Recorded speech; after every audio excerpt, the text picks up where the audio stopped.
Welcome to Wrestling Talk in the Shop, where we cover all things professional wrestling, from new wrestling to classic wrestling and everything in between.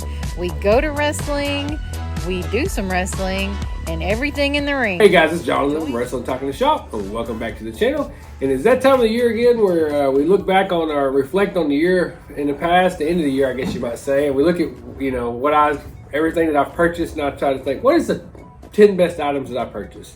And I've gathered them up, my top 10 favorite purchases of 2024, and we're going to talk about them, review them, I'm going to show them to you guys. So we're going to start off with number 10. I picked this up, Lindsay's like, that's one of your top 10 favorites? But it is, and it is a original Percy Pringle USWA promo shot. This was, back in the day, this was your wrestling souvenir. And I just love Percy Pringle. Everybody says Paul Bearer, but if you go back and, check out his Percy Pringle career, he had a hell of a career before he ever became Paul Bearer. And this is actually, I purchased the promo picture on eBay, but I bought a collection of autographs and stuff from a lady and back in the day, and she just had his autograph on a Post-it note. You can see, but you can check it out there. We've talked about it on the video, but and anyways, and that's coming in at number 10. And then number 9, I actually purchased this from the Von Erichs at their ranch. I mean, it's probably why it made the list, is because they did like a silent auction to benefit suicide awareness. And it's pretty recent purchase also, first part of December, and it is the 6th annual Turkey Spectacular at Reunion Arena. And it's got Kevin here. You want to come up and show? Got Kevin here, Carrie, Fritz, Mike, and the fake one, Lance, from 1986. And they were, it was on his way out then at that time, but you can check it out. We'll check out the card. Read the card to him, Lindsay. All right, let's see. Starting in with Kevin Von Erich versus Black Bart. And then we got the chain match, Dingo Warrior. Anybody knows who that is. That is the Ultimate Warrior. Everybody knows who the versus Dingo Warrior Mad is. Dog Buzz Sawyer. And then we've got Steve Simpson versus Crusher Yurkov. And then Hold versus Hold contest, Fritz Von Erich with the Iron Claw versus Abdullah the Butcher and the Python Sleeper. You could tell by this point they were really throwing anything at the wall. Fritz had been retired prior to this and just coming out probably to sell tickets, come out of retirement. Probably. And then we had a lights out match. This match is not sanctioned by the WCWA. Okay, anyway. And Kevin Von Erich versus Al Madrill. Yeah, I like Al Madrill. And then challenge tag team match, we got Mike Von Erich versus Brian Adias. And then the third event, Black Superman, Tony Atlas versus Abdullah the Butcher. He was on there twice. And then second event, Cowboy Scott Casey versus Master G. And then Chief Mark Youngblood versus the Grappler. And we'll turn the page here. You can see you've got old Percy Pringle there, the Percy Pringle Dynasty T-shirt on. I would love to have that shirt, but you can see the different shots. But anyway, not really nothing. I mean, nothing. Not a spectacular purchase, but purchasing it from the Von Erichs is pretty cool. From his daughter. Yeah, from his daughter. Then we come in at number 8. We have this shirt here. It is. See if you can pick it up there. Yeah, it's pretty heavy. Yeah, it's in a big display case here. It's an Andre size shirt. Man, that case is. But you can see I've got it in that case. It's a little pretty worn out. It's pushed to the side there. We moved it around, but it's the fingerprint shirt. And it's one that WWF released in probably the early '80s. Something like that. And it says something on the back too, doesn't it? I can't remember what it said on the back. I think it maybe had a foot. Yeah, on the I think back. so. Maybe I think it has so. a I foot. can't remember. They've reproduced this shirt. I bought it and then put it in this display, this shadow box case here. But yeah, I'm pretty for it. But wrestling shirts, that's the most collected thing anyway in professional wrestling. Everybody, you got a lot of shirts. I know I've got a ton of shirts in my collection. But we'll set this to the side and then go on to number 7. And coming in at number 7, it is our, I almost said Logan Paul, Jake Paul versus Mike Tyson Giant Boxing Glove. It's definitely the biggest thing that I have. It won't even actually fit into the wrestling shop. But it is one of my favorite purchases. I mean, it may be Mike Tyson's, last fight ever. You know, it's come down to we don't know. I know it wasn't his best fight by any means, and but you know he does have a history in wrestling, and we might see Jake Paul in WWE one day. You can't ever tell. I mean, you got to think that he's going to do the crossover at some point. There's just so much money involved. But I do love this thing, and one of these, I'm going to do something with this. I'm going to figure out a way to get it in there in the shop one day. And, I mean, I got it for a song compared to, I mean, it was basically free, you know. So, I mean, I'm happy with it.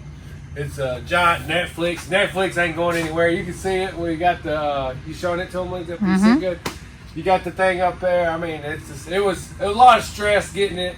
And, but, you know, it's one of my, definitely my biggest purchase of 2024. And coming in at number 7 is the giant boxing glove. Hey guys, and coming in at number 6, we have this. I purchased this a long time ago. Seems like forever ago, but it was just in January this past year. And it is the LA Knight vest. Yeah! Purchased it at the Royal Rumble. You can see with the shirt I have displayed on. And there's a thing in the back of it. And Royal Rumble Superstore in Tampa there. But I like LA Knight. He's probably one of my most favorite current wrestlers on the. I hope he gets that world title one day. But he's got the look. He's got everything about him, you know. But then we can move around along. Hey guys, and coming in at number 5, we have this. Another T-shirt makes the top 10. It's from an event we actually went to, Sting's last match at Greensboro Coliseum. And you can see, no, it wasn't the coolest T-shirt. They had one that was cooler, but there was so many people there. There was honestly more people. That's probably the most people I've ever seen at an AEW pay-per-view or event, you know, because there was a lot of people. I mean, it was a legit sellout at that crowd. And, you know, and that was just as phenomenal. Tony Khan, you know, he takes a lot of heat, but that was, he did a phenomenal job with Sting's last match. I mean, no complaints there. The entire event was great, and we'll take a look at it. It's got basically the highlight in the main event, which Sting won Darby Allin versus the Young Bucks. And they actually retained the titles, but we all know the Young Bucks would go on to gain them later on that year.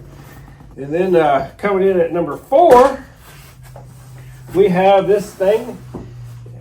It is recently highlighted on the channel. It is a WWF promo with Dusty Rhodes on the cover there. It's autographed by him. It was no COA or nothing, but I'm going to pretend like I have a COA and like it's a legit autograph. I'm sure it is. I mean, I don't know why I mean, it's pretty signature anyways, but I like it there. And of course, he wasn't even on that card. If you go back and watch the full video on the channel, he was subbed out. But anyways, that's then coming in at number, let's see here. Number 3, we have, Lindsay's over there telling me what number we're at. We have the Rated R Superstar belt. Purchased this on Facebook Marketplace. Got a pretty good deal on it. And it's a WWE shop version, not the Jax version, but you can see here. Pretty cool belt. You know, of course, everybody no longer available. I don't know if it'll ever become available again. I'm sure Edge will be back in WWE at some point in time. Wouldn't surprise me one bit. But there you have it. He currently just returned at World's End this past weekend. Yeah, with rated FTR. Yeah, rated FTR. So I guess AEW has the rated R. That's how it works now. They have the... Yeah, because WWE dropped the... You know, I think they dropped the... well, I know they lost the license to it, you know. But anyways... copyright. Pretty cool belt. I mean, I remember when the spinner belt first came out, I hated it. But now you look back on it, you know, you look... In the past, you look fondly, you know, it's things, you know, you miss it, you know. I don't know that I miss it, but I mean, I look... How would I say that, Lindsay? Look back fondly on it. Yeah. Nostalgia. Yeah, nostalgia, you know. I'm not that old. I mean, it doesn't matter. People are always feel closer with things from their past. Coming in at number 2 is the IWGP Heavyweight title. This is the version 1. And, you know, I mean, you can sit here and compare these two titles together. To me, this screams pro wrestling, vintage pro wrestling anyway. That title belt's simple. I mean, you go back and look at the early WWF titles, early NWA titles. I mean, they were simple. You know, it wasn't, you know, I mean, you know, in this version, I mean, you know, and I always, you don't see a lot of New Japan stuff, you know, especially here in the States, you know, and I don't keep up with New Japan, you know, probably like I should, but anyways, I paid a lot of money for this belt, and anyway, I'm happy to have it. Anyways, you know, this is probably the only piece of memorabilia that I have other than, you know, I've got a T-shirt when they come, IW or New Japan Pro Wrestling T-shirt that they come to Dallas one time and we went to it. But that'd be a dream of mine to go to Tokyo Dome, and if I ever do get to go, I'll carry this belt with me and you know, show it off there. But anyways, I'm proud to own it. You know, these replicas, they cost a lot of money. that one. I remember I seen a pre-order for the current version of the title that they have, and it was way up there. But anyways, move this to the side here. Moving on to number 1. It's a belt currently on TV. And something belt I never thought would see TV again. But we have the WrestleMania 40 Winged Eagle version. This is representing 1 through 10. Is that what I believe that's what this one is representing? Yeah, 1 through 10. And my favorite belt as a kid growing up. I grew up with it. Of course, you look back and you say, this is the belt. I mean, they should actually, Kevin Owens should be using this one right here. It would look better than that one that they have on TV. But and these come out and I ordered 2 of them. I ordered this one and the spinner belt. And I didn't get the logo one, and I really wanted the golden one, and it was just sold out, before I ever got the chance, But I'm happy to have this one, and it's a pretty good replica. I mean, it's, of course, the strap, is got highlighted, posters or promos, however you want to say it, logos. The first 10 on there. First 10, and you can come over here and take a look at it. You want to show them the back here? Let's see. Yeah, let's see. Turn it over. Get it there. And they're still selling these. I seen them at SummerSlam, so I don't know how many was actually sold, but this was, what's that? 74 out of 200. Is that what it is? Yeah, 74 out of 200. Yeah, so there's some, some other ones there. Who knows? They might have done another release of them. Yeah, who knows how many there actually, but my favorite belt, it's the best Winged Eagle version that I own. I would love to have a Reggie Parks one, but that's not the cards for me. They're like $10,000, and that's a good deal if you can find one. But anyways, there you have it, guys. Top 10 purchases of 2024. Tell us leave a comment below. Tell us what your favorite purchases of 2024 is. And my top 5 events. What would you say, Lindsay? Your top 5 wrestling events that we went to?